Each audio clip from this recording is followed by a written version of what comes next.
बिस्मिल्लाहिर्रहमानिर्रहीम। अस्सलाम वालेकुम डियर स्टूडेंट्स, कैसे हैं आप सब लोग। आज बच्चे हम लोगों ने एक न्यू कॉन्सेप्ट पढ़ना है, मॉडर्न स्ट्रक्चर ऑफ बेंजीन का।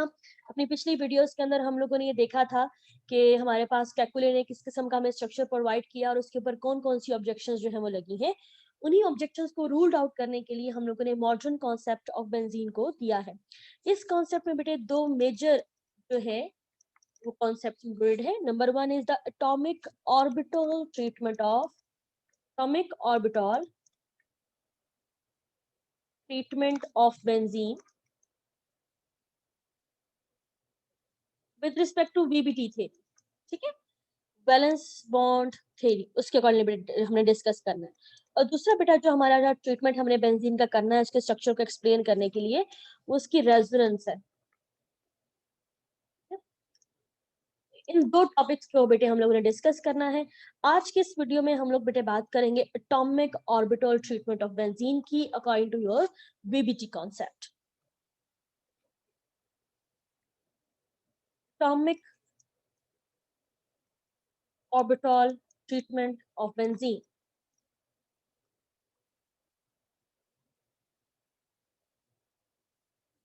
हाँ जी बेटे, आप लोगों ने फर्स्ट ईयर के अंदर बेटे पढ़ा होगा VBT। VBT का बेटे मतलब होता है हमारे पास valence bond theory. So according to VBT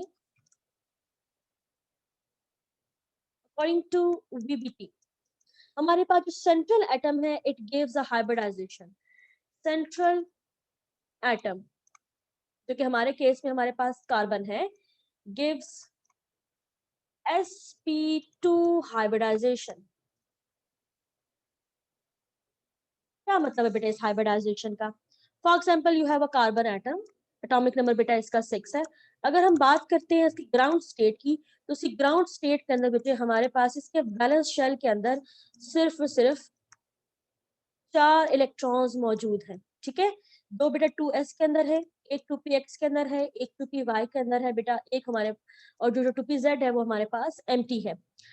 Your hybridization concept explain the valency of certain atoms by introducing an excited state। इस एक्साइटेड स्टेट के अकॉर्डिंगली हमारे पास एक ही शेल के अंदर से within the shell low energy atomic orbital से किसी हाई एनर्जी एटॉमिक ऑर्बिटल के अंदर इलेक्ट्रॉन जो वो एक्साइट कर जाते हैं। इस एक्साइटेशन की वजह से now this carbon atom contain 4 unpaired electrons in its valence shell. एक बेटा 2s के अंदर है और बाकी बेटे जो 3 इलेक्ट्रॉन है वो इसके 2px 2py एंड 2pz के अंदर है। According to this VBT benzene के अंदर हर एक कार्बन एटम जो है वो sp2 हाइब्रिडाइजेशन शो करता है।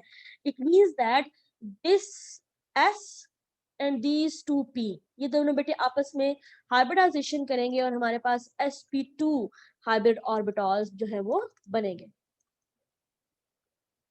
इसके नतीजे में अगर देखा जाए तो हमारे पास कार्बन में ना बेटा आ जाता है 6। ठीक है, now we have after hybridization atomic orbital बेटे अपनी एनर्जी जो है वो थोड़ी सी लूज करते हैं और स्टेबिलिटी अटेन करते हैं। तो in the hybrid state we have 3 unpaired electrons. चूंकि एक s और 2 p कंबाइन हुए थे तो sp2 and sp2 atomic orbitals are there और एक बेटे अनहाइब्रिडाइज्ड 2pzp ऑर्बिटल्स यहाँ पे अवेलेबल होगा जो अपनी उसी एनर्जेटिक स्टेट में अभी भी अवेलेबल है। आफ्टर हाइब्रिडाइजेशन बेटे एनर्जी लूज होती है तो एक्साइटेड स्टेट के ऊपर हम स्टारिक डालते हैं जिससे हमें पता लगता है कि this is highly energetic state क्योंकि इसने एनर्जी को एब्जॉर्ब किया है। आफ्टर हाइब्रिडाइजेशन हमारे पास मेरा बेटा जो है वो एनर्जी थोड़ी सी लूज होती है। ठीक है, दीज हाइब्रिड ऑर्बिटल्स में बेटे जो हमारा सेंट्रल एटम है वो ज्योमेट्री शो करता है अकॉर्डिंग टू वेस्पर्शरी कि जो हमारे पास जो सेंट्रल हमारा कार्बन एटम होगा उसके इर्द गिर्द बेटे जो एटॉमिक ऑर्बिटल्स अवेलेबल हैं they will be arrange in trigonal planar form। The hybrid orbitals will be arranged in a trigonal form, जबकि एक अनहाइब्रिडाइज्ड जो ऑर्बिटल है वो अभी भी अवेलेबल होगा। इसमें सबके अंदर बेटे एक एक इलेक्ट्रॉन है। Each hybrid orbital is sp2 hybridized और जो बेटा हमारा अनहाइब्रिड ऑर्बिटल है इट इज 2pz ऑर्बिटल। तो हर एक कार्बन 6 कार्बन है बेटे बेंजीन के अंदर, ये सब के सब बेटे हमारे पास जो अवेलेबल हैं वो इस फॉर्मेशन में अवेलेबल होंगे। तो according to your VBT concept कि हमारे पास जो सिग्मा बॉन्ड्स हैं these will be formed by the all sigma bonds. अब बेटे बेंजीन में हमारे पास कौन कौन से सिग्मा बॉन्ड है? कार्बन कार्बन के सिग्मा बॉन्ड्स है और कार्बन और हाइड्रोजन के सिग्मा बॉन्ड्स है। Carbon carbon sigma bond will be formed by the overlapping of sp2 hybrid orbitals. और बेटे कार्बन हाइड्रोजन बॉन्ड जो है वो हमारे पास बनेंगे sp2 and s1s of your hydrogen atom. ये भी सिग्मा बनेगा बेटा, ये भी सिग्मा बनेगा। अब चूंकि सब में हमारे पास सेम तरह की हाइब्रिडाइजेशन है तो हमारे पास जो सिग्मा बॉन्ड बेटे बनेगा वो sp2 का सिग्मा बॉन्ड है। तो अकॉर्डिंग टू दिस कॉन्सेप्ट अगर हम लोग सिर्फ सिग्मा बॉन्ड फॉर्मेशन देखें, सिग्मा बॉन्ड फॉर्मेशन इसमें बेटे हमारे पास क्या है? ये हमारा कार्बन एटम है, ठीक है। इसके ऊपर बेटा 3 जो है वो हाइब्रिड ऑर्बिटल्स हैं। सिमिलरली ये हमारा दूसरा कार्बन एटम है, इसके ऊपर बेटा 3 हाइब्रिड ऑर्बिटल्स हैं। एक साथ वाले कार्बन के साथ सिग्मा बेटे बनाएगा, ओवरलैप करेगा, एक जो है वो हमारे पास नीचे वाले के साथ ओवरलैप करेगा, लाइक दैट, इस फॉर्म में,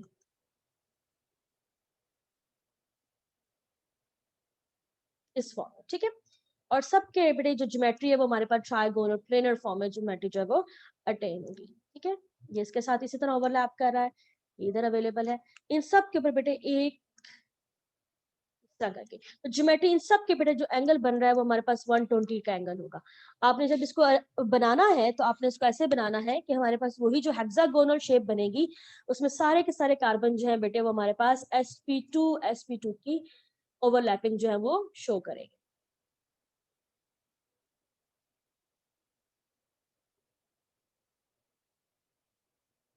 like that. There is a network of जो बेसिक स्केलेटन बेटे बनेगा वो हमारे पास सिग्मा बॉन्ड का होगा। और सब के सब जो है वो बेटा डिफरेंट स्पिन के साथ अपने इलेक्ट्रॉन्स को लेके आएंगे, हमारे पास मेरे बेटा यहाँ पे वो ओवरलैपिंग जो है वो शो करेंगे। तो ये जो बेटा बेसिक हमारे पास बना है skeleton, it is of sp2 sp2 sigma bond, ठीक है। सब के सब बेटे हमारे पास sp2 एंड sp2 के सिग्मा बॉन्ड है। इसके अलावा बेटा यहाँ पे हमारे पास बच जाते हैं हाइड्रोजन एटम्स। तो हाइड्रोजन एटम अपने 1s को लेके आएंगे और लीनियर ओवरलैप करेंगे on each of hydrogen and hydrogen atom, ठीक है। अब इन सब के अंदर बेटा जो हमारे पास लीनियरली आए और उन्होंने ओवरलैपिंग शो की है of 1s sp2 sigma bond, ठीक है। हमने बेटा अपने प्रीवियस लेक्चर के अंदर देखा था कि हमारे पास जो कार्बन कार्बन की बॉन्ड लेंथ आई थी अकॉर्डिंग टू एक्सरेस एनालिसिस वो 1.397 एंगस्ट्रॉम है। अब चूंकि आप देख रहे हो यहाँ पे सबके सब similar type of atomic orbitals और ओवरलैपिंग sp2 सिग्मा बॉन्ड, तो मेरे पास इसकी वजह से सबकी बेटे जो हमारे पास बॉन्ड लेंथ है वो बराबर आ जाती है। इस तरह कार्बन हाइड्रोजन की बेटे 1.09 थी, ठीक है, एंगस्ट्रॉम। तो मेरे ये जो हमारे पास है क्योंकि सब में सेम तरह का ओवरलैप हुआ है इसलिए हमारे पास सबके सब बेटे सेम बॉन्ड लेंथ भी शो कर रहे हैं। इसके अलावा चूंकि हमारे पास सबने sp2 हाइब्रिडाइजेशन शो की है तो बॉन्ड एंगल तमाम तर जो हाइब्रिड ऑर्बिटल्स का आपस में है वो 120 डिग्रीज का है। तो ये सारे के सारे जो है ऑर्बिटल्स 120 डिग्री इधर भी है बेटे, 120 डिग्रीज इधर भी है। तो एक्सरे एनालिसिस ने जो हमें इंफॉर्मेशन दी थी वो वीबीटी के इस कॉन्सेप्ट से क्लियर हो जाती है that basic skeleton is of sp2 sigma bond between carbon atom और 1s और sp2 का हाइड्रोजन जो हमारे पास बन रहा है, हाइड्रोजन का ओवरलैप हो रहा है कार्बन के साथ, 1s और sp2 का सिग्मा बॉन्ड बन रहा है, ठीक है। तो ये तो हमारे पास बेसिक स्केलेटन हो गया आपके सिग्मा बॉन्ड्स का। अगर आपने इसको बनाना कैसे है अगर समझ में नहीं आ रही है तो सिंपल बेटे काम करें, पेंसिल से पहले आप ये स्ट्रक्चर बना लें, ठीक है। बनाने के बाद पेंसिल के साथ इसको बेटे आप बना लो, उसके बाद आप इनके ऊपर अपने एटॉमिक ऑर्बिटल्स जो है आप उनको अरेंज करें, लाइक दैट। ये हमारा कार्बन एटम है, ठीक है, एक आपने इधर रखा, ये हमारा कार्बन एटम है, एक आपने इसके ऊपर से ड्रॉ कर दिया। सिमिलर ये दूसरा कार्बन है, एक आपने यहाँ से लिया बेटे, एक आपने यहाँ से लिया। तो पहले आप अपनी एक रेगुलर पेंसिल से हेक्सागोन ड्रॉ कर लो, ठीक है। अब उसके ऊपर आप अपने ट्रेस करते जाओ ऑर्बिटल्स को, बेटा आपका बेसिक स्केलेटन जो है वो बन जाएगा। सिमिलरली यहाँ पे जब आप ये ड्रॉ कर लोगे उसके बाद बेटे आप इसके ऊपर अपने हाइड्रोजन एटम्स लगा दें, तो स्फेरिकल सिमेट्रिकल 1s होता है, तो वो स्फेरिकल सिमेट्रिकल फॉर्म में आपके पास अरेंज हो जाएगा। ठीक है, तो जो बेटे हमारे पास स्ट्रक्चर बना, आप ये भी बना सकते हो, आप ये भी बना सकते हो, बाद में उसकी लेबलिंग कर लें, यहाँ से पेंसिल से मेरा बेटा आप उसको रब कर दो, तो हमारे पास जो बेटा बेसिक स्केलेटन बना वो ये वाला स्केलेटन है,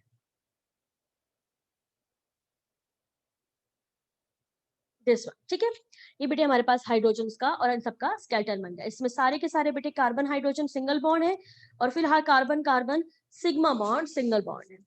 इसके अलावा बेटे हमारे पास है पाई बॉन्ड्स। ठीक है, अनहाइब्रिडाइज्ड, इसमें भी 2pz अवेलेबल है। बेटा हमारे पास सेकंड जो हम लोगों ने बेटे फॉर्मेशन देखनी है, वो हमने अपने पाई बॉन्ड्स फॉर्मेशन देखनी है। each carbon atom contains each carbon atom contains one unhybridized 2pz orbital। ठीक है ना, ये बेटे हमारे पास पैरेलल ओवरलैप होगा, इट विल शो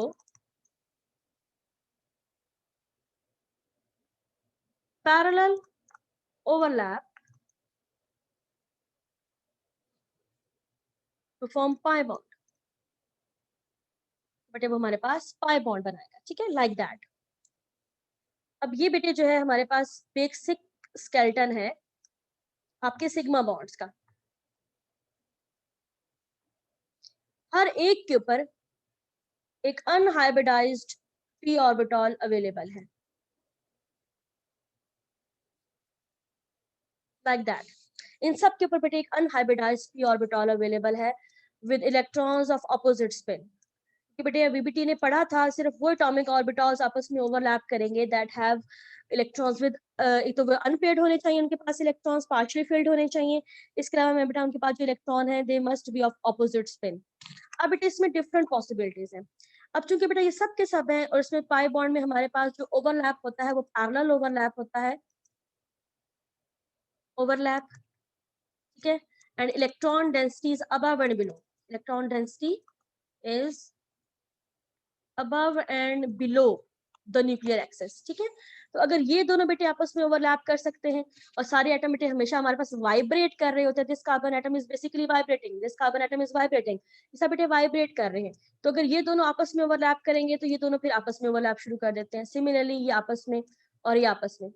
थोड़ी देर के बाद क्या होगा हमारे पास कि जो यही वाले हमने अभी इनकी ओवरलैपिंग शो की है, तो ये बेटे आपस में बजाय ये कि ये दोनों करें, these two will start to overlap, उसके बाद बेटा ये दोनों ओवरलैप करेंगे और फिर ये ओवरलैप करेंगे। तो कुछ इस किस्म की फॉर्मेशन बनती है कि आपका जो बेसिक स्केलेटन है सिग्मा का, उसके ऊपर अबव एंड बिलो फॉर्म में इलेक्ट्रॉन डेंसिटी या इलेक्ट्रॉन सर्कुलेट कर रहे होते हैं, लाइक दैट। ठीक है, ये इलेक्ट्रॉन्स यहाँ पे इस फॉर्म में ऊपर इलेक्ट्रॉनिक क्लाउड बना लेते हैं, और जिस तरह ये नीचे इलेक्ट्रॉनिक क्लाउड बना रहे होते हैं, और ये सब के सब बेटे आपस में ओवरलैप कर रहे होते हैं। ठीक है, कभी पहले दो ने आपस में कार्बन 1 कार्बन 2 ने फॉर एग्जांपल कर दिया आपस में ओवरलैप, कुछ देर बाद ये वहां से ओवरलैप टूटेगा, कार्बन 2 और कार्बन 3 आपस में ओवरलैप कर लेंगे, तो इनकी ओवरलैपिंग चेंज होती रहती है। ठीक है, दे चेंज द पोजीशन, तो बेटा ऊपर हमारे पास एक पाई इलेक्ट्रॉन्स का रिंग बन जाता है। ठीक है, and this is basically a sandwich, जो सिग्मा बेटे हमारे पास स्केलेटन बनता है, ये सैंडविच हो जाता है between two rings, above and below बेटा जो रिंग्स आ गए हमारे पास। ठीक है, this ring is basically like a protective coating, एक तरह की शीथ बन गई है हमारे पास, शीथ ऑफ पाई इलेक्ट्रॉन्स। ठीक है, इस शीथ की वजह से ये जो इलेक्ट्रॉनिक क्लाउड है मेरा बेटा, ये पूरा का पूरा एनवेलप कर लेता है हमारे सिग्मा बॉन्ड्स को, और इस रिंग की वजह से they are different from your alkenes. अगर देखा जाए तो मेरा बेटा इनका स्ट्रक्चर कुछ यूं होना चाहिए, इधर आए और यहाँ पे डबल बॉन्ड आया, लेकिन चूंकि ये इलेक्ट्रॉन्स मुसलसल मूवमेंट शो कर रहे हैं, तो हो सकता है अगर ये दोनों ओवरलैप नहीं करे, थोड़ी देर बाद दूसरे वाले ओवरलैप करना शुरू कर दे, and they change their position, यहाँ पे जंप कर रहा है, ये यहाँ पे जंप कर रहा है, ये यहाँ पे जंप कर रहा है। ठीक है, तो उनकी पोजीशन चेंज होगी, थोड़ी देर बाद ये वापस चले जाएंगे, ये आगे चला गया, ये इधर और ये इधर, they are in a constant state of motion. तो बेटा बेटा इसे हम लोग कहते हैं डी लोकलाइजेशन ऑफ इलेक्ट्रॉन्स। ठीक है, हमारे पास जो केकुले ने बेटा स्ट्रक्चर दिया था, उसमें उसने कहा था कि अल्टरनेट पोजीशन पे है मगर फिक्स्ड है, According to Kekulé,